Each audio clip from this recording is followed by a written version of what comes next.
Good morning, ladies and gentlemen. We got him. On the evening of September 11th, a family member of Tyler Robinson reached out to a family friend who contacted the Washington County Sheriff's Office with information that Robinson had confessed to them or implied that he had committed the incident. This information was relayed to the Utah County Sheriff's Office and scene investigators at Utah Valley University. This information was also conveyed to the FBI. Investigators reviewed additional video footage from UVU surveillance and identified Robinson arriving on UVU campus in a gray Dodge Challenger at approximately 8:29 a.m. on September 10th, in which he is observed on video in a plain maroon t-shirt, light-colored shorts, a black hat with a white logo, and light-colored shoes. When encountered in person by investigators in Washington County on September 12th, in the early morning hours, Robinson was observed in consistent clothing with those surveillance images. Investigators interviewed a family member of Robinson who stated that Robinson had become more political in recent years. The family member referenced a recent incident in which Robinson came to dinner prior to September 10th, and in the conversation with another family member, Robinson mentioned Charlie Kirk was coming to UVU. They talked about why they didn't like him and the viewpoints that he had. The family member also stated Kirk was full of hate and spreading hate. The family member also confirmed Robinson had a gray Dodge Challenger. Investigators identified an individual as the roommate of Robinson. Investigators interviewed that roommate, who stated that his roommate, referring to Robinson, made a joke on Discord. Investigators asked if he would show them the messages on Discord. He opened it and showed several messages to investigators and allowed investigators to take photos of the screen as each message was shown by Robinson's roommate. These photos consisted of various messages, including content of messages between the phone contact named Tyler with an emoji icon and Robinson's roommate's device. The content of these messages included messages affiliated with the contact Tyler, stating a need to retrieve a rifle from a drop point, leaving the rifle in a bush, messages related to visually watching the area where a rifle was left, and a message referring to having left the rifle wrapped in a towel. The messages also refer to engraving bullets and a mention of a scope and the rifle being unique. Messages from the contact Tyler also mentioned that he had changed outfits. I know there's been speculation as well as to the writing on those casings, those bullet casings, and I believe we have that as well. And I'll share that with you now. So the area north of Campus Drive Road where the suspect crossed over, you saw some of that in the video that we released last night, consists of a grassy area with trees on the edge of the UVU campus. Investigators discovered a bolt-action rifle wrapped in a dark-colored towel. The rifle was determined to be a Mauser Model 98 30-06 caliber bolt-action rifle. The rifle had a scope mounted on top of it. Investigators noted inscriptions that had been engraved on casings found with the rifle.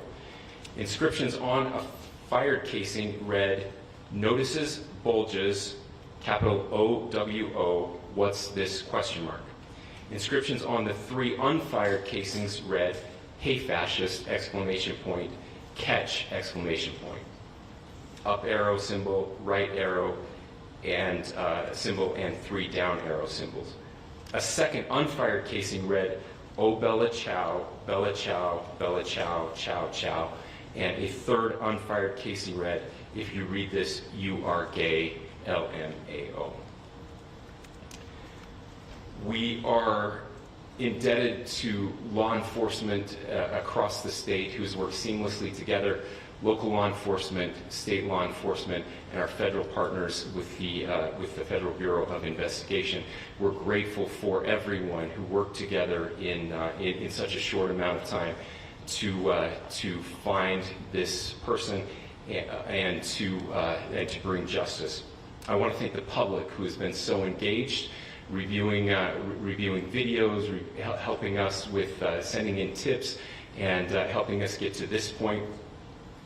I want to thank the family members of Tyler Robinson who did the right thing in this case and were able to bring him into to law enforcement as well.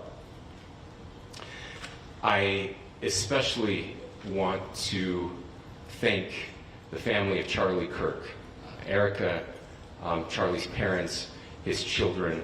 I want us to be thinking of them as we bring justice in this case.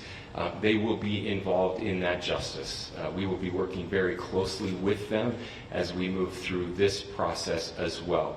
This is a very sad day for our country, a terrible day for the state of Utah, but I'm grateful that at this moment we have an opportunity to bring closure to this very dark chapter in our nation's history. With that, I will now turn the microphone over to the Director of the FBI, Tash Patel. Thank you, Governor. This is what happens when you let good cops be cops. The FBI and our partners are proud to stand here today together to bring justice to the family of Charlie Kirk and honor his memory. I want to express my deep gratitude to President Trump, the Vice President, and the entire White House who have been so incredibly supportive with both resources and just personally to the FBI as a team. They had our backs the entire way, and I just want to express my gratitude for giving us the resources we need to operate in this space to bring this sort of justice at this sort of speed. In 33 hours, we have made historic progress for Charlie.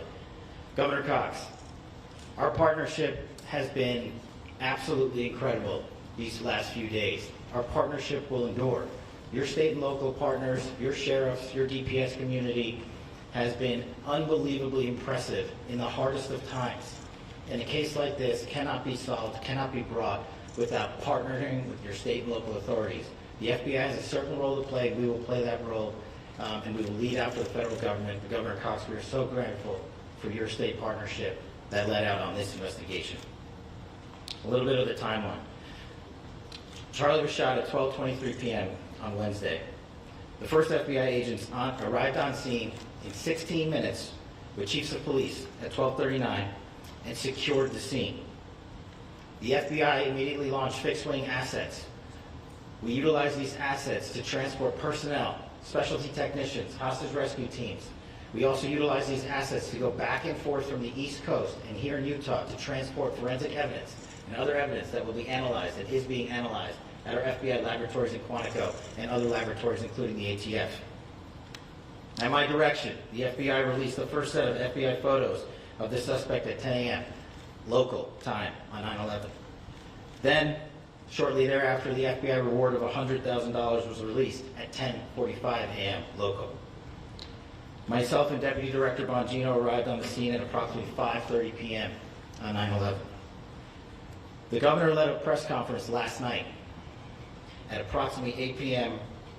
where, at my direction, the FBI released a never-before-seen video of the suspect.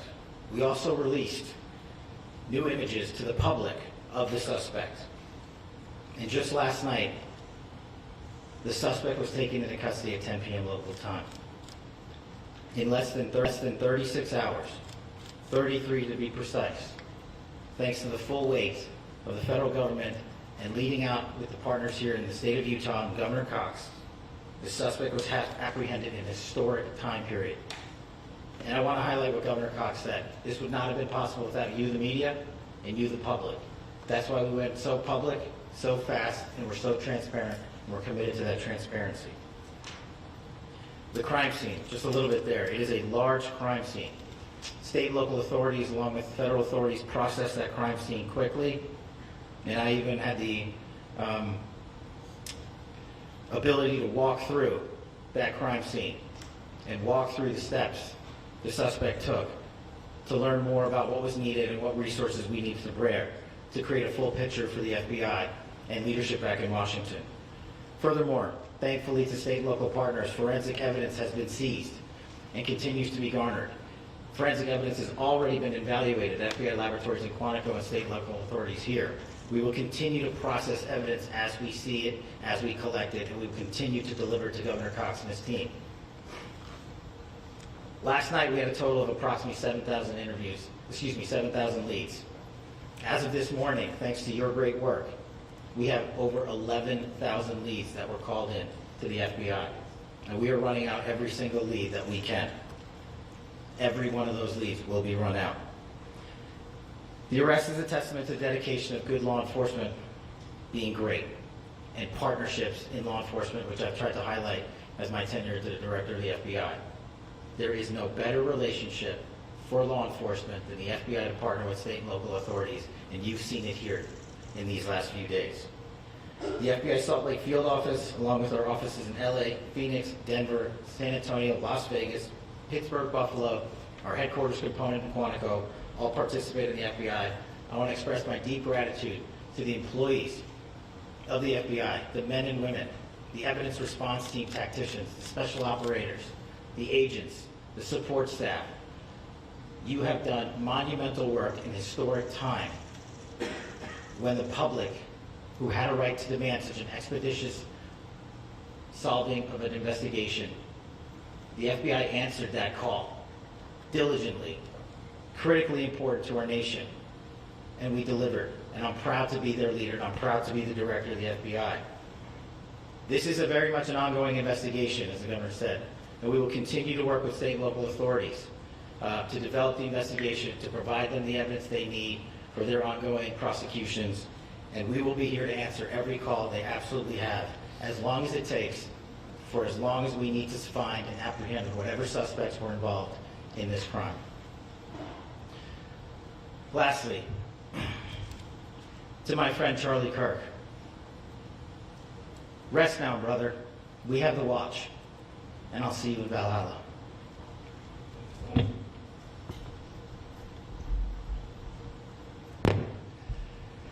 Thank you, and good morning.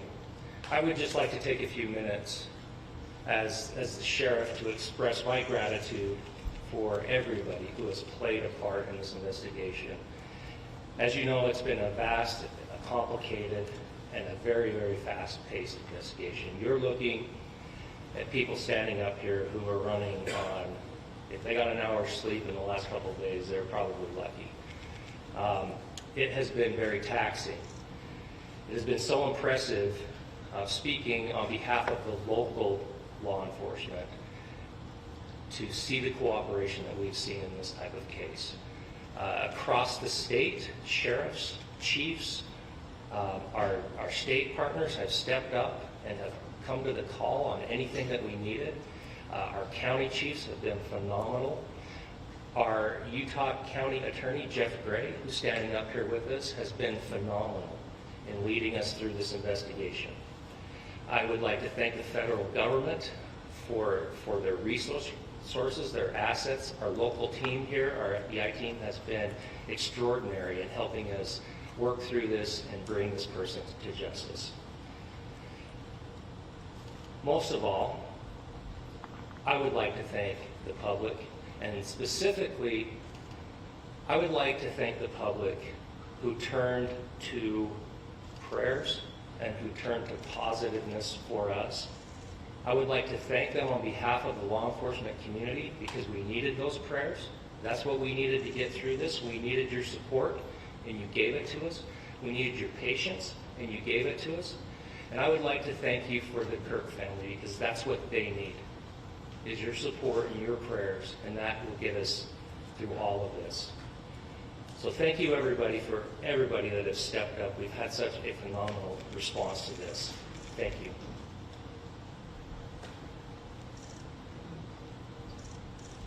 I also want to give a special thanks to the Attorney General and the Department of Justice. Their unwavering support and their commitment to justice is shown true here. And without AG Bondi and Deputy Attorney General Todd Blanche and the resources they brought to bear, we would not have been able to complete our mission. And I just want to say special thanks. It's an honor to be a part of the Department of Justice. Thank you again to our incredible law enforcement team who has worked so hard. Sheriff, I got a solid 90 minutes last night, so I'm probably the most well-rested person up here. Ladies and gentlemen, I hit the microphone, so I hope you'll permit me a moment just to share a few more thoughts about where we are and how we got here, and maybe a little bit of where we go from here. I don't want to get too preachy, but I think it's important that we, with eyes wide open, understand what's happening in our country today.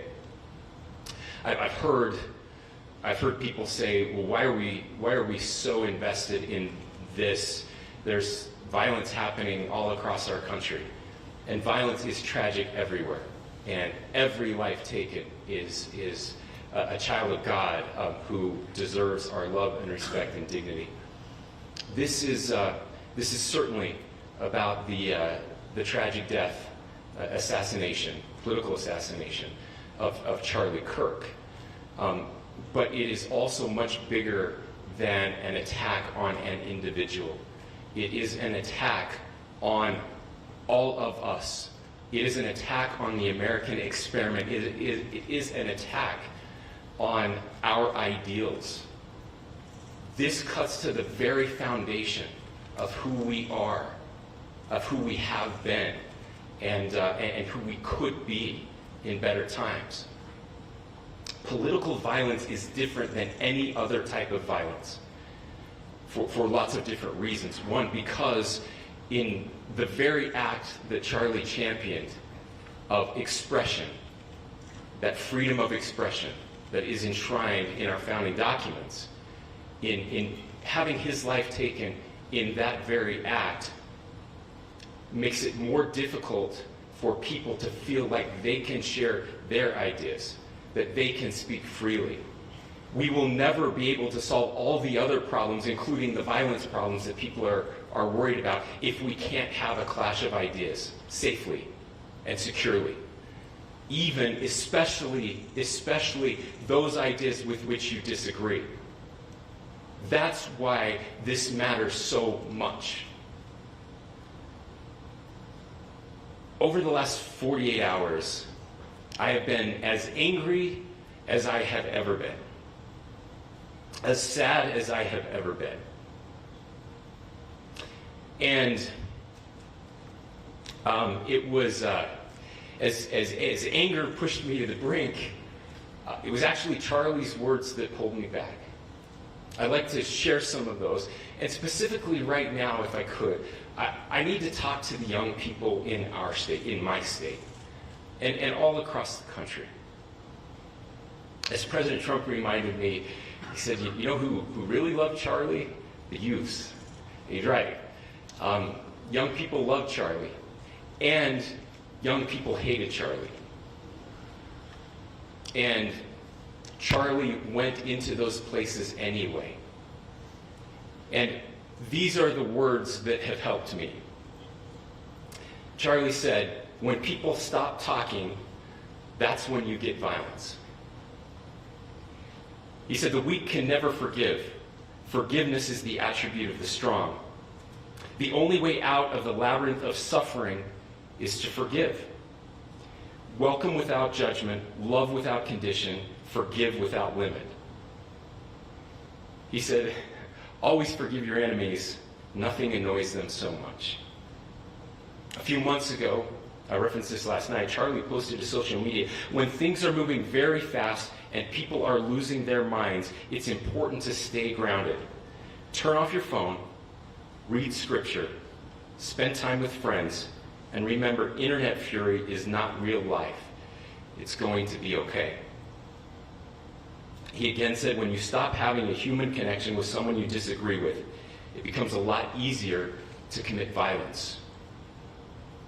He said, what we as a culture have to get back to is being able to have a reasonable agreement, where violence is not an option. Now, again, to my young friends out there, you are inheriting a country where politics feels like rage. It feels like rage is the only option. But through those words, we have a reminder that we can choose a different path. Your generation has an opportunity to build a culture that is very different than what we are suffering through right now. not by pretending differences don't matter, but by embracing our differences and having those hard conversations. I think we need more moral clarity right now. I hear all the time that words are violence. Words are not violence. Violence is violence. And there is one person responsible for what happened here. And that person is now in custody and will be charged soon and will be held accountable. And yet, all of us have an opportunity right now to do something different. I want to thank my fellow Utahns. This bad stuff happens. For 33 hours, I was praying that if this had to happen here, that it wouldn't be one of us. That somebody drove from another state, somebody came from another country. Sadly, that prayer was not answered the way I hoped for. Just because I thought it would make it easier on us if we could just say, hey, we don't do that here. And indeed, Utah is a special place. We lead the nation in charitable giving. We lead the nation in service every year. But it did happen here. And it was one of us. But I want you to look at how Utahns reacted the last 2 nights. There was no rioting. There was no looting. There were no cars set on fire. There was no violence.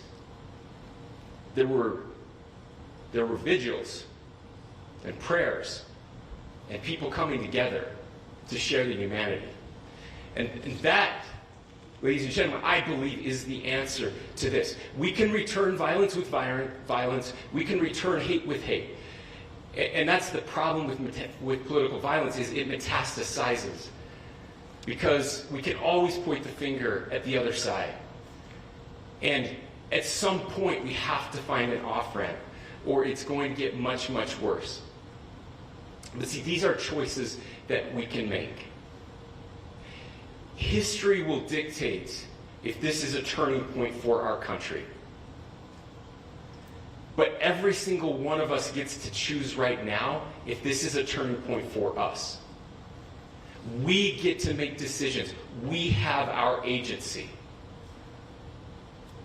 And I desperately call on every American, Republican, Democrat, liberal, progressive, conservative, MAGA, all of us to please, please, please follow what Charlie taught me.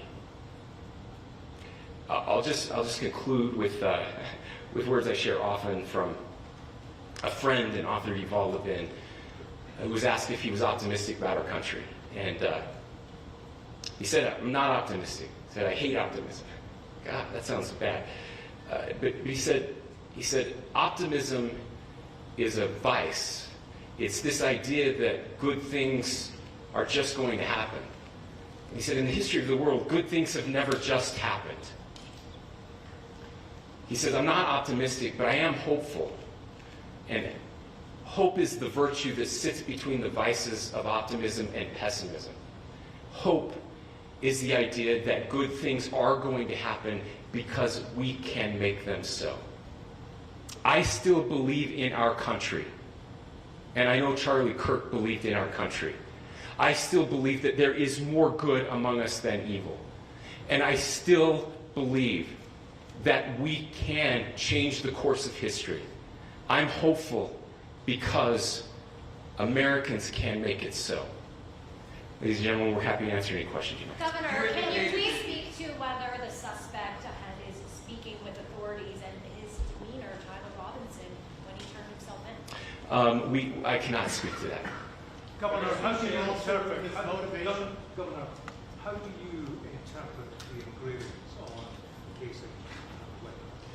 Well, I will leave that up to you to interpret what those engravings mean. I think the clearest one that says "catch fascist," there's not, and by the way, that's like catch like a ball, catch this.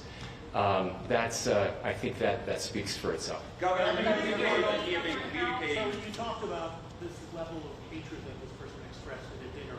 Beyond that, is there anything in your view that you've discovered that may have radicalized or changed him to prompt him to commit such a horrific act? There's nothing more that we can share at this time. Governor, you indicated that he had been communicating with a friend on Discord about the gun. Do you anticipate any more arrests? We do not at this time have any information that would lead to any additional arrests. Do you believe he acted alone? Yes. But the investigation is ongoing. Can you talk more about the family, what they had to say about the suspect? How he came into custody of police and where he is right now, Mr. Robinson? Yes, so right now, Mr. Robinson has been booked into the Utah County Jail. You heard the president this morning report that he was taken into custody, that his family and a friend helped to deliver him into custody of law enforcement in Washington County. For those of you that don't know where Washington County is, it is the southwesternmost part of the state of Utah. It's about a 3.5 to 4 hour drive from here, where we are right now, and that's where he lived and where they turned him. Is he talking More about what the family is saying about Tyler Robinson. I can't share any more than what I've already shared. Is he talking Governor, with do you have authorities? details on how he got back to Washington County and how the gun was obtained? So, how we obtained the gun? The gun was found. How the was found shooter here. obtained the gun and how the shooter then was able to get back to Washington. So I don't have much more details on that. We do know that he drove. We had his car here on campus, and then we had his car going south back to the St. George. It's actually the city of Washington in Washington County. Is he talking with authorities and did he discuss a voting? I'm sorry. Did the suspect plan to carry out any other attacks? We don't have any information that Are you will going to be release. releasing the mugshot? Yes, in fact, it was just released. Is Yes. he talking with authorities and did he discuss a motive? I can't answer that right now. Can you clarify? You've spoken very eloquently about trying to reunite this country. Do you feel that this is a watershed in American history? I absolutely believe that this is a watershed in American history, yes. The question is what kind of watershed? And that chapter remains to be written. Is this the end of a dark chapter in our history or the beginning of a darker chapter in our history? Look, I mean, if you look at true political assassinations in this country of someone of this stature, this feels a lot like the late 60s. And having one so gruesomely displayed on camera in all of our hands and in all of our pockets, we are not wired as human beings biologically, historically. We have not evolved in a way that we are capable of processing those types of violent imagery. And by the way, we've seen another one with a gruesome stabbing very recently that went viral. This is not good for us. It is not good to consume. Social media is a cancer on our society right now. And I would encourage people to log off, turn off, touch grass, hug a family member, go out and do good in your community. That is happening, and it's happening organically right now. I had a friend in a small city in Utah who said, we're getting together, the Republicans and Democrats in my little town are getting together to have a discussion last night, just to find a way to find their better angels. So yes, this could be, I mean, again, you have to go back to JFK to have seen a video live of something like this happening. I wasn't born until 1975, but I know that things were really dark in the late 60s. Sorry to some of you. I know some of you were there. This is our moment. Do we escalate or do we find an off-ramp? And again, it's a choice. It's a choice, and every one of us gets to make that choice. Two more questions right here. Could we clarify that the release of those enhanced images at 8 p.m., the timeline that Director Patel gave us, led to the arrest at 10 p.m.? Is there a direct connection between those two events? I cannot comment if there is a direct connection or not, but all I can say is that through some process, the family came to know that this had happened. One more thing, Governor. Could you just clarify the clothing issue you mentioned earlier? was he changing outfits? Correct. Just clarify this. Yes, yes. So when he's first spotted on campus, he has different clothing on, and then he changes clothing on the roof, and then changed back into that clothing at some point, so that when he was apprehended, when he was arrested, the clothing matched the clothing he had on before the shooting here at UVU. Last question here. You said that the suspect was from Utah. Can you kind of tell us a little bit more about where, and was he a student here at this university, and is there any history of mental illness? Yeah. I don't have any information on the mental illness part. He was not a student here at UVU. He was living and had lived for a long time with his family in Washington County. Thank you, everyone, for your great work in getting this information out. I would just say, process-wise, this may be important. I know many of you aren't familiar with the process in Utah. I think it's important that you understand that. Basically, we have 3 days for charging documents to be filed.